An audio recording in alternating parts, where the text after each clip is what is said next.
it's Drew from Brit Chat Club with a video of idioms used in the UK. In today's video, we're going to be looking at the idiom cut to the chase. In these videos, I'm going to explain some popular idioms that are commonly used in the UK. Remember, an idiom is a phrase or a group of words that is not understood by looking at each individual word. Cut to the chase. This idiom comes from our friends in America, but is also commonly used in the UK. Let's check out the meaning. Cut to the chase means to get straight to the point, without wasting time on unnecessary details. Let's have a look at the origin. This idiom comes from the early days of Hollywood filmmaking. In silent films, there would often be long, quite boring scenes.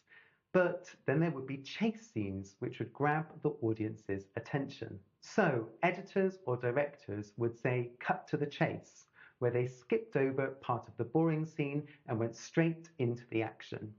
The phrase became popular and started being used in everyday English. Let's have a look at some examples. Let's say you're in a meeting, but you don't have much time. You could say something like, "We don't have much time, let's cut to the chase. What's the main problem here?"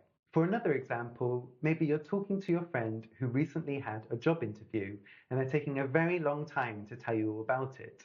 So you say to them, "Cut to the chase, did you get the job or not?" Or maybe you're negotiating with a customer about the sale or something and they say to you, "Cut to the chase, how much is it going to cost?" In essence, we use this idiom when we want people to get to the important part. That's it for today's idiom, cut to the chase. I hope you enjoyed the video and I hope I cut to the chase quickly enough for you.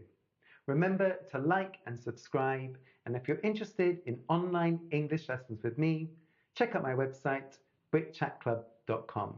Thanks very much. Bye.